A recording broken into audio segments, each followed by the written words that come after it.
Happy Thursday po! Isang mapagpalang umaga muli sa lahat ng taga-subaybay, sa lahat ng nakikinig, nanonood ng TSCCFI Morning Tilaok po. Today is July 2 at napakabilis po ng panahon kaya wala tayong dapat sayangin. Kaya naman po ang pag-aaralan natin sa umagang ito ay magmumula sa Book of Hebrews chapter 10 verse 36. Sinasabi po dito, you need to persevere so that when you have done the will of God, you will receive what He has promised. In Filipino Standard Version po, sinasabi dito, sapagkat kailangan ninyong magpakatatag upang pagkatapos ninyong gampanan ang kalooban ng Diyos, ay tatanggapin ninyo ang kanyang mga ipinangako. Ito po ay pinamagatan kong keep going. God is faithful. Pero bago yan, tayo po muna ay manalangin. Heavenly Father, we thank you so much for this morning. Salamat po at binigyan mo na naman kami ng pagkakataon to fulfill our purpose at dalangin ko, Panginoon, na sa mensaheng sa umagang ito, magdulot po ito ng encouragement, magbigay ng hope sa lahat po ng mga nakikinig. Di ko man alam kung ano yung kanilang mga pinagdadaanan, Panginoon Diyos, pero sa pamamagitan po ng iyong mensahe sa umagang ito ay kukurot ito sa aming mga puso at gigising po ito sa aming natutulog na kaisipan, Panginoon Diyos. Kaya naman po, Lord, gamitin mo lamang po ang iyong lingkod, maghayag ng iyong mga salita at samahan mo po kami sa umagang ito. Salamat po in Jesus' name. Amen. So ang title po nito is Keep Going, God is Faithful. So meron po kaya dito sa atin na gustong-gusto na siya ay naghihintay or siya ay pinaghihintay. For example po, kapag nag-order ka ng pagkain, gusto mo ba na darating yung food mo isi-serve sa'yo after 1 hour, after 2 hours? Or meron naman po di kaya sa inyo na nag-enroll pero buong araw ka nang nasa pila, hindi ka pa rin tapos dun sa enrollment mo. Or meron din naman po na magbabayad ka na lang ng toll fee, pipila ka pa ng sobrang haba, napakahaba ng pila ng mga sasakyan. Di pa po kung minsan ay nakakaubos ng pasensya. O di kaya naman po meron kang pinagpipray, maaring 1 taon, 2 taon o 5 taon na pero wala pa rin katugunan ng ating Panginoong Diyos. Ikaw ba ay nadidismaya? Ngayon, itong verse po na ating binasa, nagpapaalala po ito sa atin na ang pangako ng Diyos ay kadalasang nangangailangan ng matiyagang pagtitiis. Kaya hindi ka dapat maubusan ng pasensya, hindi ka dapat mainip. At nangangailangan din po ito ng matatag na pananampalataya habang tayo ay naghihintay sa kanyang right timing, sa perfect timing ng ating Panginoong Diyos. So faith is not only about starting well, but also about remaining faithful until the end. Kaya po meron akong 4 key points dito na nais ibahagi sa inyo. Unang-una, perseverance is necessary. Kailangan po talaga ng pagtsatsaga. So perseverance means continuing to trust God even when we cannot see what He is doing. So meaning, nananatili kang faithful sa pananalangin, nananatili ka sa paglilingkod mo ng mayroong willing heart, ng mayroong joyful heart, and obeying His word despite difficulties po. Kahit may mga pinagdadaan ng mga problema, mabibigat na trials, tuloy-tuloy pa rin yung pagsunod mo sa ating Panginoon Diyos.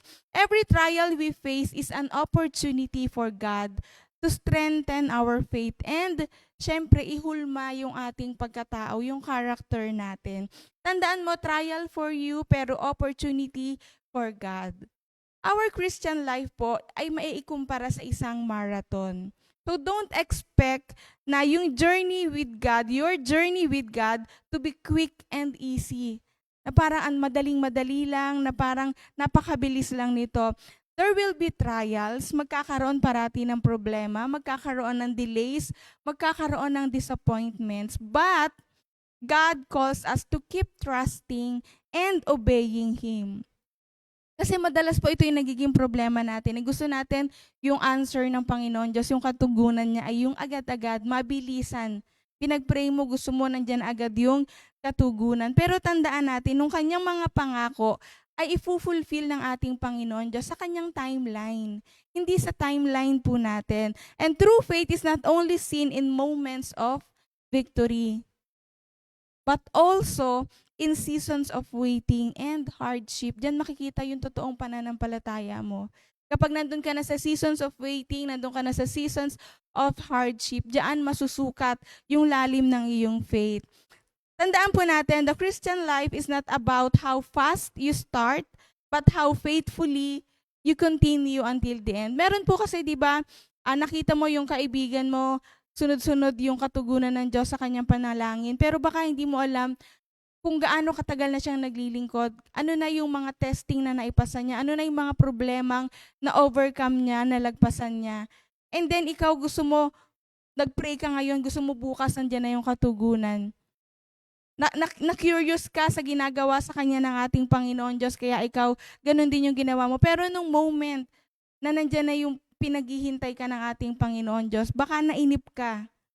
Pero sabi dito, di ba, Christian life is not about how fast you start, but how faithfully you continue until the end. Baka hindi ka na makaabot sa dulo dahil sobrang inip ka na at naubos na yung pasensya mo. Pangalawa, obedience comes before the promise. So isa rin ito sa nagiging problema natin kasi ang gusto natin yung promise muna. Gusto natin makuha muna yung reward bago tayo sumunod. Pero kung pabalikan po natin itong scripture na ating binasa, sinabi dyan, you need to persevere so that when you have done the will of God, you will receive what He has promised. Hindi naman po shortcut hindi nag-shortcut ang ating Panginoon Diyos. Hindi po sinabi dito na sapagkat kailangan nyong magpakatatag upang tanggapin ninyo ang kanyang mga ipinangako. Ini-skip mo na yung importante rin doon.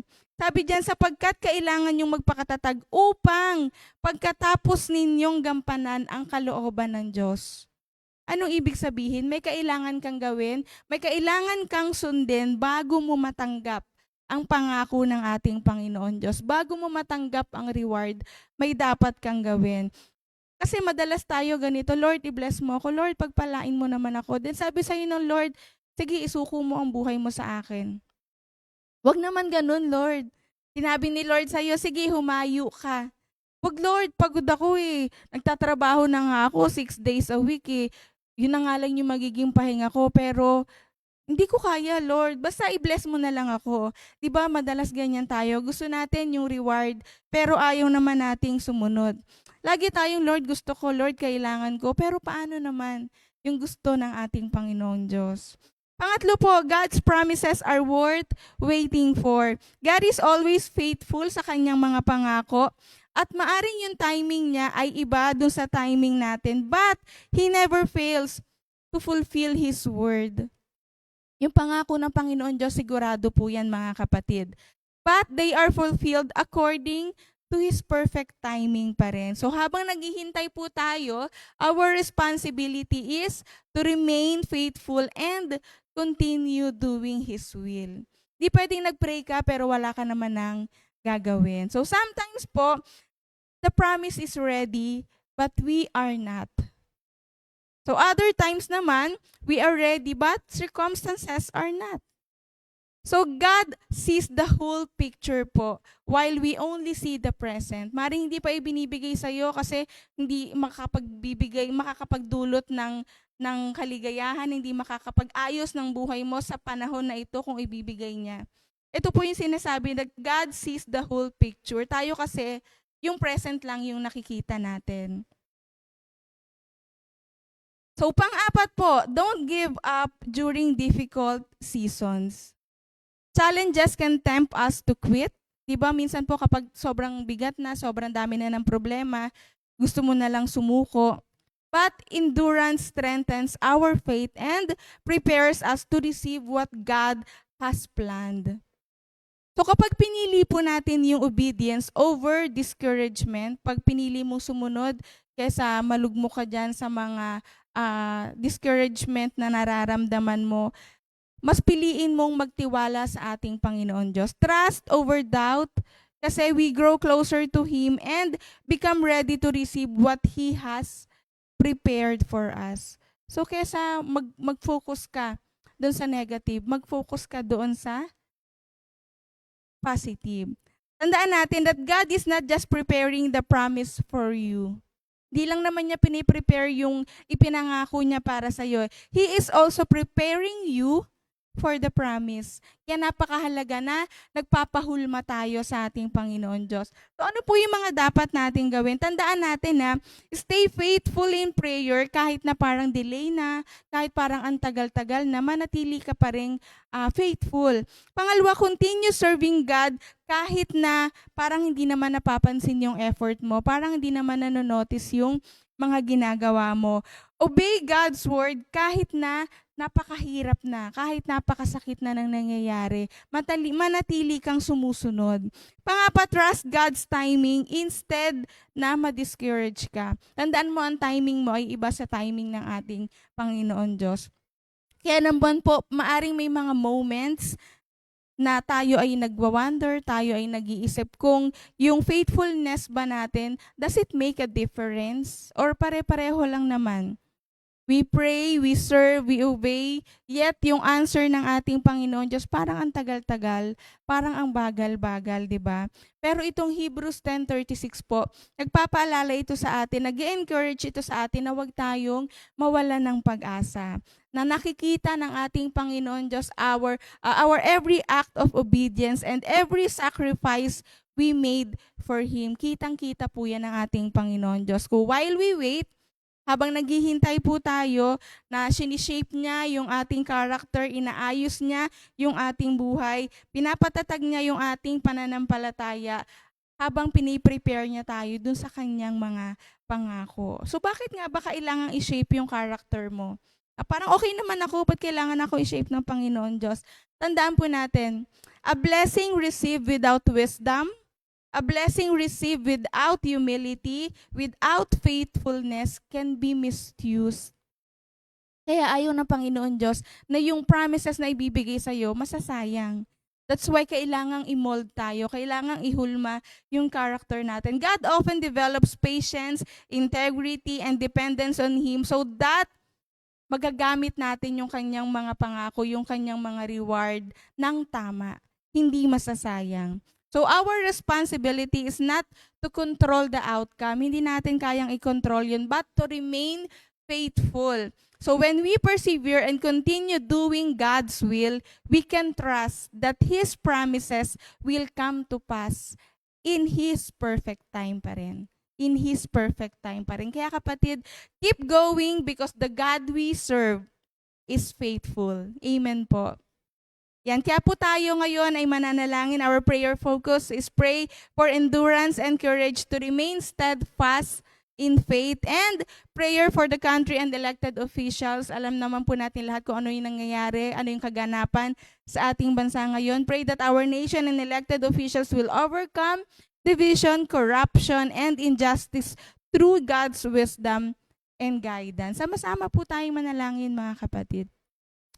Father Lord, salamat sa muli mong pagpapaalala sa amin ng iyong kabutihan sa umagang ito. Salamat Lord at muli mong ipinaisip sa amin na there will be trials, problems, nakakaharapin o kinakaharap pa ng bawat isa sa amin. Pero Lord, habang kasama ka po namin, kailangan naming maging matatag. Kailangan naming magpakatatag, Panginoon Diyos. Kasi Lord, yung mga pangako mo, alam namin na i-fulfill mo yan. Tapat ka, faithful ka sa iyong mga pangako, Panginoon. Pero of course, meron po kaming mga kailangan gawin.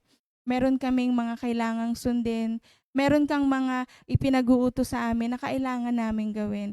At isa yun sa napaka-importanteng gampanin namin bilang mga nakakilala sa iyo, bilang tumanggap sa iyo, Panginoon Diyos, bilang iyong mga anak. Kaya dalangin ko po na mas patatagin mo pa kami, pagkalooban mo pa kami ng pusong handang tumanggap sa lahat ng mga iyong ipinag-uutos na humbly, Lord God, tutuparin namin at gagawin namin anuman ang iyong mga ipinag-uutos sa amin. Na without complaining, na Lord, alam naman namin lahat ng yun para sa ikabubuti po ng bawat isa sa amin. Kaya gamitin mo lamang din po ang iyong mga lingkod, makapagbahagi ng iyong salita, makapagpaalala, Lord God, kung ano yung mga kailangan namin gawin. Lalo-lalo na po sa iyong mga anak na pansamantalang nawalay sa iyo. Alam po namin, Lord, sa iyong mga salita, sinabi mo na we are more than conqueror. We are overcomers, Panginoon Diyos. Kaya ano man po yung bigat, ano man yung pain na dala-dala ng mga iba't ibang klase ng problema, alam po namin na kapag kasama ka namin, mapapagtagumpayan at mapapagtagumpayan namin ito. Iba pa rin, Lord, kapag you are with us. Kesa, Lord, lumalakad kami sa mundong ito nang wala ka naman sa aming buhay. Kaya dalangin ko po sa lahat ng mga nakikinig at maabot pa ng iyong mga salita, sikapin pa rin, Panginoon Diyos, na makabalik sa iyo, muling makipag-communicate sa iyo, Lord God, na ikaw yung kailangan namin sa mundong ito. Ganon din, Lord, yung panalangin namin para sa lahat ng mga itinalaga mo, lalong-lalo na dito sa bansang Pilipinas, mga government officials, Panginoon Diyos, mga elected officials, Lord God, na Lord, yung wisdom, yung understanding na meron sila, dalangin ko na yun ay nagmumula sa iyo, Panginoon Diyos. Na Lord, isik parati nila kung ano yung kalooban mo at hindi yung mga pansarili lamang nilang kanaisan. Lord, i-cover mo sila ng iyong banal na dugo din.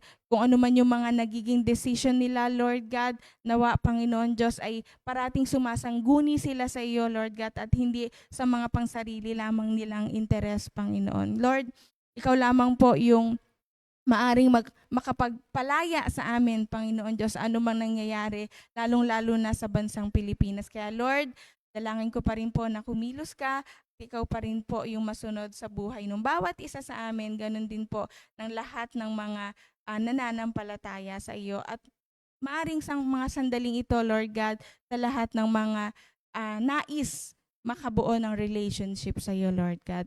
Patuloy mong i-cover ng iyong banal na dugo ang lahat ng mga papasok pa lamang sa kanilang mga trabaho ngayon, papasok sa school, sa lahat ng mga nasa tahanan, patuloy kang manahan sa kanilang mga tahanan, Panginoon Diyos, ng sa gayon, Lord God, sa small community pa lamang, sa loob pa lamang ng tahanan, Lord, ikaw na po yung naiitaas. Salamat po, Panginoon, sa umagang ito. Kalooban mo pa rin po ang masunod at hindi ang aming mga kalooban. In Jesus' mighty name, amen and amen. Salamat po sa lahat ng mga nakinig, sumubaybay sa TSCCFI Morning Tilaok. God bless you all po.